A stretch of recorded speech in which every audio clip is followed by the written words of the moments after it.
Hello and welcome to a new video here on my channel. Today I'm telling you the story Luca the World's Jumper part 4. I hope you really like it. If you like it, let's say you leave a like there and an abo. And then let's start right in the story.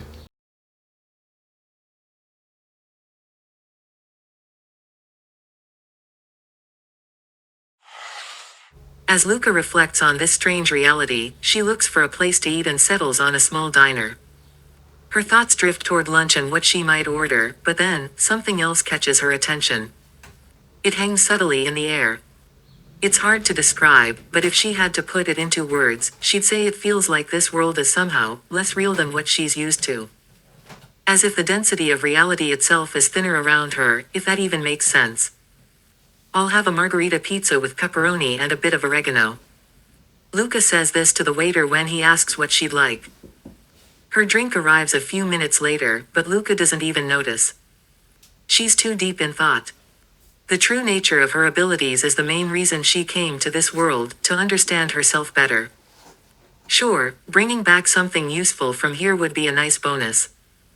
But as she reflects on why this world feels so unreal, she starts to feel it more clearly.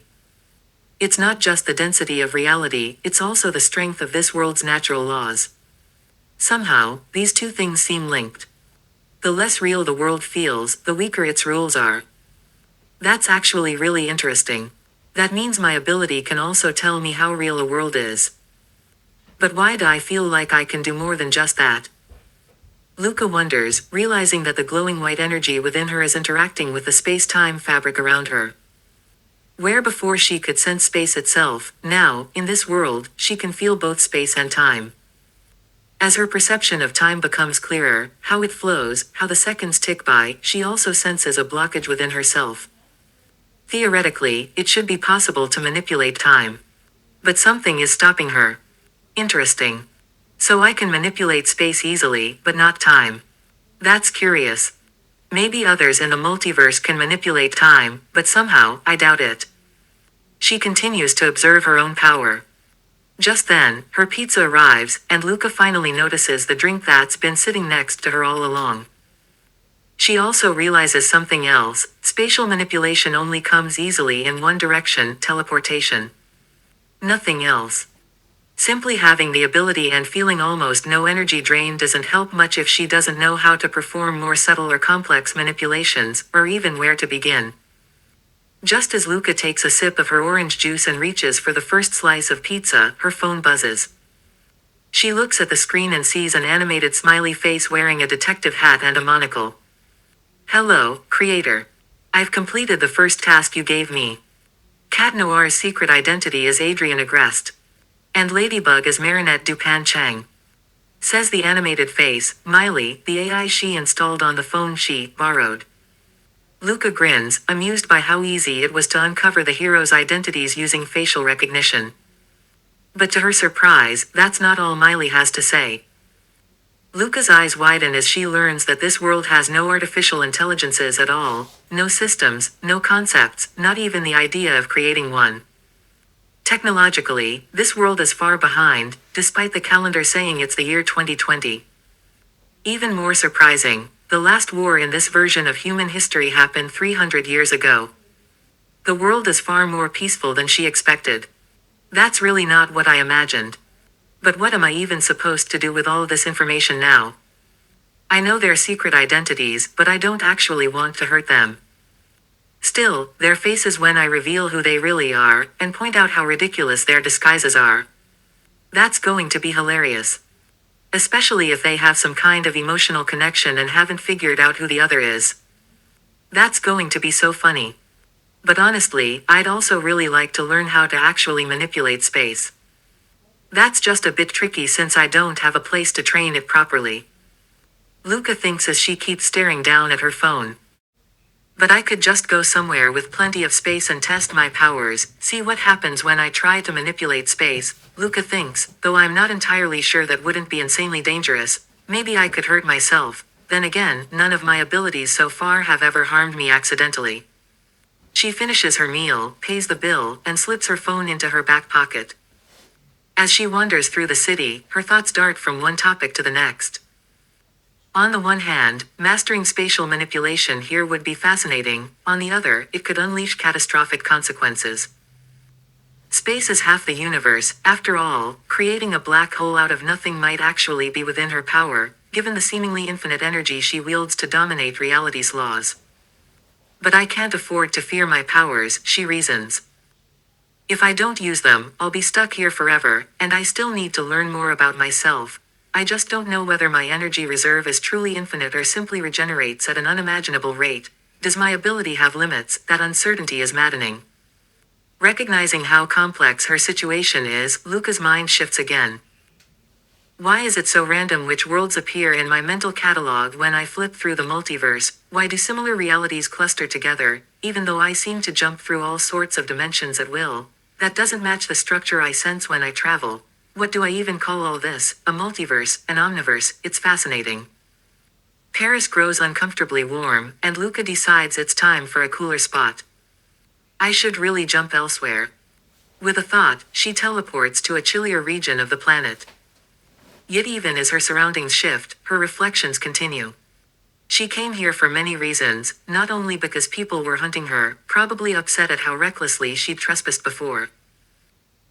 So what's my plan? Use my powers, sure. Steal cool stuff, also tempting. But to what end? I can teleport anywhere on Earth instantly, steal gold until it's worthless, eliminate any world leader at will, maybe even take over the planet. Realistically, though, that sounds too much like a hassle. I'd rather relax. Then again, endless relaxation is boring.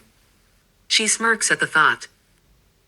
Maybe I should live like Rick and Morty, go on adventures, build a base on a dead world, store everything I can collect. But how would I keep those items from vanishing like my clothes did? There has to be a way to transfer the reality-dominating effect I used on this world onto my possessions. I did it before in that paradise realm. I simply fought the natural laws instead of dominating them. Maybe that difference matters. Screw it. I'll experiment. Her mind flashes back to her earlier discovery. She's never once fallen ill since gaining her powers. Why has that never struck me? I've visited countless worlds, exposed to innumerable pathogens, yet I remain healthy. Could it be that I only teleport what I consciously choose to bring along? If so, wouldn't that logic apply to viruses inside me, too? The void between realities should strip everything away except my intended self. Realizing the implications, Luca grins. A few seconds later, after teleporting down a quiet alley, she hears heavy footsteps behind her, a gang of men approaching with ill intent. She blinks as a strange clarity overtakes her. She's never studied Japanese or Mandarin, yet now their conversation flows directly into her mind. Drunken perverts exist in every corner of this reality, and apparently in every parallel world, too. With that, Luca gently places her food, wrapped in a napkin, on the cleanest stone she can find. She clenches her fists, her knuckles popping, and smiles with a bloody kind of anticipation. It isn't a fair fight, and it wouldn't be worth noting in any diary, because, for Luca, anything less than the extraordinary barely registers. As Luca stands over her vanquished foes, she retrieves her food and continues eating, undaunted even when she spots 2 or 3 ants crawling across her plate. She never worries about hygiene, after all, she can't get sick. It would be absurd to realize she's never fallen ill in her life without recognizing some paranormal protection at work. Teleporting away, she considers testing whether she truly decides what accompanies her through each jump, especially whether pathogens are neutralized on arrival. I could try something different, she muses. I'll swallow a stone, then teleport away, telling myself I don't want it. Worst case, I get sick. Best case, I learn something about my powers and that's worth it. With that, she searches the roadside and quickly finds a small pebble. Without hesitation, she swallows it and wills herself to teleport. In an instant, she reappears turned 180 degrees and 1 meter forward, watching as a tiny stone and clump of soil drop harmlessly to the ground. Her suspicion is confirmed. She can indeed leave behind anything inside her body when she teleports. That was a fascinating experiment. It definitely explains why I've never been sick. Now, the next test. How can I alter my perspective in the multiverse, either as I travel or before I jump? Luca wonders, settling onto a rock, closing her eyes, and beginning to meditate. As her consciousness drifts away, she again reaches that familiar point where her mind separates from her body, though she has no true comparison to other monks or meditators. All she knows is that her spirit hovers above her sleeping form as a translucent, clothing-free version of herself, featureless skin, no discernible gender markers, just a smooth silhouette. At least I have eyes, nose, mouth, and ears in this form, but now I need to focus on the next step. I don't feel in danger here, but to be safe, I'll program my power to teleport my body away if it senses harm. Let's see, fear or pain triggers it. No, that's vague. Maybe any warm contact. No, I'll set it so that as soon as anything warm touches me, I teleport to safety over the North Pacific. That should cover it. With that directive in place, Luca turns her spirit toward the infinite void. Her mind rockets outward at exponential speed, shattering the boundary of the known universe and breaching the outer wall of the unknown into eternity, into the sea of creation, a realm beyond rules. She surveys the universe she left behind, and indeed, she can now tweak her perception of the multiverse. While she can't grasp its full nature, she knows that manipulating her viewpoint will make future travels easier. This is so cool, I can filter out everything except the universe I came from, even here in eternity. I wonder what else I can hide or reveal. As Luca experiments by filtering to show only worlds with human life, infinite realities vanish from her view, leaving countless others behind. Her eyes sting, her mind reels at the complexity and infinity unfolding like a self-refining prism. Man, this is confusing. It's like a fractal branching infinitely, like taking infinity to the power of infinity, again and again. Why does it feel so strange? Maybe because I'm finite and not meant to understand eternity. But then why is my consciousness large enough to survey the multiverse? Does scale even matter in eternity? As Luca thinks all this through, she realizes that she hasn't directly altered the multiverse, or the omniverse, but only her perception of how she searches for worlds. In other words, the underlying structure remains exactly the same. The clusters of worlds are untouched, she's simply hidden every world except the ones she wants to see. On a sudden impulse, Luca looks down at her own form, something she's never really noticed during her reality jumps. Here, in a realm beyond rules, it feels more like a matter of perception than physical scale. Clearly, universes must be vastly larger than she is, but now she can peer down upon an entire world as someone who originates from another. And even if it partly feels like a trick of perception, another part of her insists it's not mere metaphor, it's tied to her ability or to what she truly is.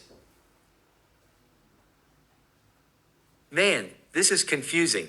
My power to travel the multiverse, or omniverse, if you will, is strange, but here's what I can pin down. I can search for any worlds I want, and apparently I can use my intent as a sort of search function by filtering out every other world instead of jumping at random. I think I've been going about this all wrong. It's not something I need to train. Apparently I just hadn't properly calibrated my perception until now. The power to tear through the multiverse has always been there, but the way I was using it wasn't instinctive or complete. Now the only question is what I want to do with all these powers. Going on adventures would be cool, but I also wanted to build a base to store all the cool stuff I've stolen. First I need to train, figure out if, and how, I can transport objects from one world to another. That's my next area of exploration. Okay, there's my next to-do list.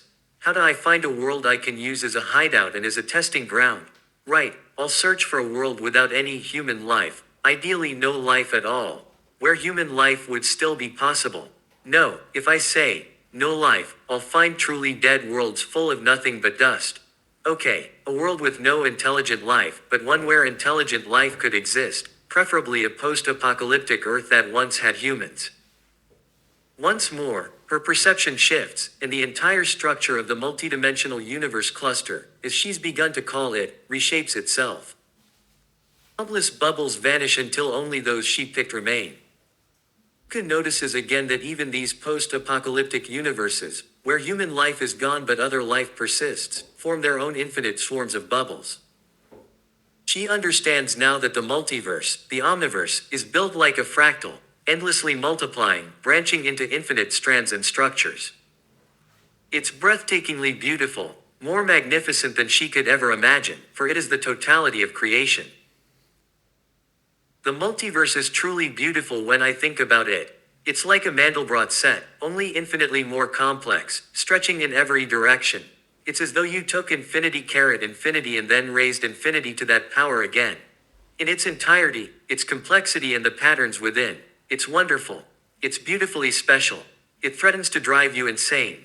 Then again, I wonder if I'm even sane in the first place. I mean, I can hover in eternity and, apparently, I'm not going mad, even though a place without rules should logically drive anyone mad. Luca immediately gives up on trying to comprehend eternity. Again, she feels as if something around her is observing her, as if eternity itself could respond to her thoughts, but the sensation vanishes as quickly as it came. When Luca finds a ruined world, one where no intelligent life except humans ever existed, she realizes it perfectly meets all her criteria. The planet still teems with animals, apes, horses, and everything else that once lived on Earth, and there are no humans to get in her way. Remnants of human civilization remain, ripe for repurposing into whatever she wants to build. It doesn't take Luca long to enter this world, even though each jump leaves her slightly dizzy, as if she's on a bizarre drug-fueled fever dream. She soon identifies the kinds of tests she can run here. On one hand, she can transfer objects, clothes and the like, from one world to another and see whether what she does to herself transfers onto those items. It turns out to be feasible, but the method proves challenging. Although Luca knows it should theoretically be possible to arrive clothed, so long as she restrains the world's laws rather than overpowering them, she wants a relaxed mind and a reliable way to anchor objects so they aren't erased. A surprising finding of her experiments is that it isn't the universe itself that erases the objects. After all, I've discovered that something in the stone I bring causes it to be deleted. And judging by how it vanishes, it doesn't look like the universe is concentrating energy on that stone. I sense no energy fluctuations, nothing at all. And that's the strange part. It's as if the universe recognizes what I bring as a foreign body, then pounces on it and somehow pushes it out. Wait, pushed out where? If it's expelled, that must be true. My feelings tell me that the things being erased are forced out of this world and into the void, a place where all is obliterated. So the universe basically spits out anything it doesn't want, anything not part of itself. And because the stone lacks any ability to hold on or assert dominance over the laws of nature, it's immediately erased in the timeless emptiness outside this world. The process of ejection looks like deletion. Thinking this through, Luca grabs a handful of stones from the world of miraculous ladybug and directs her white energy, flowing through her entire body, outward, across the spacetime continuum, toward a stone. It half works, a pale glow suffuses the stone, and it stops dissolving. Yes, I did it. I've anchored something in this world. That's what I should really call it. Anchoring, it sounds awesome. She ceases the glow from her hand, and the stone bridge again registers as an obstacle, as a foreign body. What the hell now? Why is this stone bridge dissolving again? Luca places her hand on the stone and channels her white energy to hold it in this world. As she wills against the world's laws, she makes an intriguing discovery. It's so obvious, and so silly, that she hadn't seen it before, and she bursts into loud, unnatural laughter in that dead, beautiful world she chose for her experiments. The solution is both simple and glaring. The stone doesn't originate from this world, so it carries a different fingerprint. It's as though the world's immune system is ejecting it because it doesn't belong here. Lacking any self-preserving ability, the stone is flung into the void beyond space and time, where it's erased. And I finally know how I can change that I'm butt naked every time I jump between universes and dominate the natural laws of that universe, so I don't have to fight them all the times. Luca wills against the world's rules and alters them. She commands the world to recognize the stone as part of itself, and she even knows how to make it stick. She declares that the stone always existed here and was formed in this world. Luca feels her energy reshape the rules as it flows into the stone. When Luca surveys her masterpiece, she smiles broadly, this time a genuine, happy smile, as she realizes her hunch was absolutely correct. Though she lacks words to describe the experience precisely, No one else has ever felt this. She decides to call what she sensed the world factor, like the universe's fingerprint from the Big Bang, a bit like cosmic background radiation that shaped matter. In her mind, the event is best described as her infusing her strange energy into the stone and then decreeing that it adopt this world's world factor. I'm really broken as hell. Please don't nerf me, God, if you're out there. Thus ends her first experiment, and Luca now knows how to bring clothes, or any object, from one world to another without constantly battling the world's laws. She simply anchors them in the target world and adjusts their world factor to match. Could go back to the world of miraculous Ladybug now, but would I even want to? I barely have any information about that world, and it's kind of strange. It lacks logic. Well, I could mess with them a bit more and then move on, now that I know how to navigate the multiverse deliberately. As she prepares to continue her journey, she realizes her clothes, and her AI-equipped phone she coded, have been erased due to her own carelessness. Oh well, I'll just create a new artificial intelligence for the future. I could really use a digital assistant, a little helper to aid me as I travel the multiverse now that I've figured this out. The only question is, which world do I want to see next, and what theme should it have? It would be funny to tease Ladybug and Cat Noir some more. But does it even matter if it happens infinitely many times, in infinitely many worlds, since their world exists infinitely many times? Screw it. I think I'll play with Ladybug and Cat Noir a bit more, point out the logic flaws in their world. Or I might enter a futuristic world, create an AI there, strip their tech to build a station for myself. Yeah, that's an interesting thought. Luca sits down in the grass, stark naked as ever. It's not that she's ashamed, she admires her body with self-love and bold arrogance. Even if this world had humans, she wouldn't care much. Still, being naked is a bit impractical because it's cold. It's neither embarrassing nor upsetting, just a neutral fact. As Luca sat in the grass with her eyes closed, she felt the wind brush against her athletic frame, the sun warming her skin, and the soft, verdant ground pressing into her buttocks. She began to meditate, shutting out the world around her. It didn't take long for the activation conditions of her ability to be met. Like a well-oiled clockwork, the gears meshed, and the process ran smoothly. Luca felt her consciousness detach from her body, which shot out of the universe at exponentially increasing speed, shattering the barrier between finitude and eternity and breaking into the unknown, into a realm beyond logic. With a single thought, Luca located the world she had just left, the one where miraculous Ladybug was riddled with logic errors she intended to correct, and where she could quickly acquire clothes again. When Luca reappeared in the miraculous Ladybug world, she felt everything blur briefly as her two perspectives merged, and found herself landing, still unclothed, on an unwelcome rooftop. Okay, this is a bit embarrassing. I don't want to flash anyone with my naked body. Alright, next clothing stores on this world's night side must have just closed. There. With that thought, Luca teleported across the planet into a closed clothing shop and dressed herself in an instant. The ability to teleport anywhere in the world was incredibly convenient. So, if I can travel the multiverse, perceive world factors, and there's something like reality density, the strength of a reality, then surely I could also take the miraculous from this world. But would that benefit me? Do these miraculouses affect other worlds? I could experiment by analyzing reality density, maybe even study these artifacts. But I don't want to become a mass murderer by stealing them and causing deaths. I need to understand my power fully and ensure that whatever I steal won't leave mass destruction behind. And I could test what happens if I bring other things from one world to another, like a pocket watch to measure the time it takes to travel between universes. Or I could transport animals into a dead world. I might see what happens if I release someone mid-jump between worlds, if that's even possible. I could also find a world to use as a prison for people I don't want to kill but want to mess with. Yeah, I could. Luca dangled her legs from the railing of the Eiffel Tower observation deck. As the wind whipped her snow-white hair, she imagined it looking like cotton candy. Surprisingly few people were on the tower.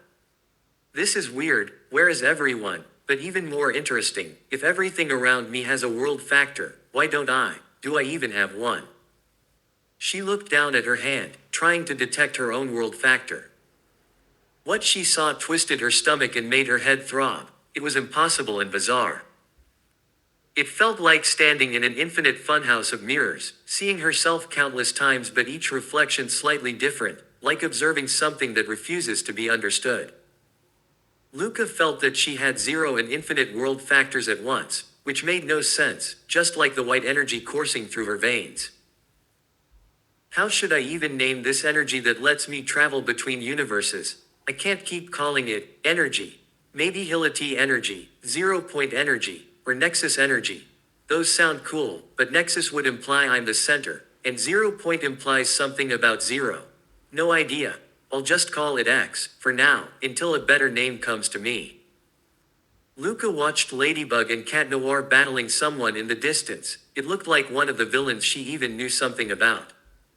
Ladybug and Cat Noir were really struggling against Shuriken Lady Wi-Fi. Thinking they could use a hand, Luca stood up and teleported behind Lady Wi-Fi, knocking her out with one strike to the back of the head. I honestly don't know what your problem is. You charge straight at your enemy, announce your attacks, and don't even think strategically. You're about as tactically gifted as Hawk Moth, about as gifted as a potato.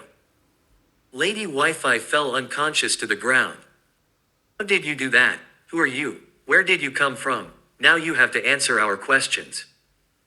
Cat Noir adopted a fighting stance, but Luca merely raised an eyebrow and gestured down at the defeated villain with mild amusement. Didn't you notice I just knocked someone out? And if you want to try bungee jumping from a few kilometers up again, we can certainly arrange that. You two should know you pose no threat to me. I could teleport you into space with a thought. If you want to die, feel free to attack me. Then again, that might be overkill. You could just teleport yourselves into the Sahara. Would you rather die of thirst or suffocation? Her icy tone left no doubt she wasn't joking about their impotence. Get a grip, Cat Noir. We can settle this with words. Ladybug tried to defuse the situation. This stranger was definitely not normal. Then silence fell. The longer it lasted, the louder and more piercing it felt. Luca glanced down at the unconscious villain, noticing the phone she must have used to fire pause symbols and control nearby technology. A memory surfaced of conversations with one of her stranger coworkers. Recalling the core plot of the miraculous Ladybug story, Luca burst into laughter. She realized programming the AI had been unnecessary. She could have deduced everything herself if she'd bothered to try sooner, though writing the AI had been fun. What's so funny? Ladybug asked, spinning her yo-yo with confusion. Nothing. I just find it hilarious that you two can't figure out each other's secret identities. I did it in minutes. And you're in love with each other and don't even realize it. Look at you. Cat Noir wears a mask, but his face is otherwise exposed. He even has green cat-like eyes, but you could ignore that. Then consider body shape, height, hair color, and who's always missing when Cat Noir appears. Right now there's no one else around. So you two are Ladybug, Marinette, and you, my dear, are Adrian. I don't know how you didn't notice. She spoke as if revealing their identities were nothing special, though her heart raced at the thought of watching these lovebirds process the truth and question their world. Their shocked expressions melted into confusion, then irritation as they realized no one else in their world had ever cracked their secret, even though they were so terrible at hiding it. Luca watched them puzzle over it, logic slowly seeping into their thick skulls. That still doesn't explain how you figured all this out, or why you're here. Who are you, what are you, and how can you manipulate all of this? Ladybug. Marinette asked nervously, as if sensing an aura of impossibility around Luca. Are you even human? How can you do all this if you're just a human? You don't have a miraculous or an Akuma. Cat Noir added, uncertain.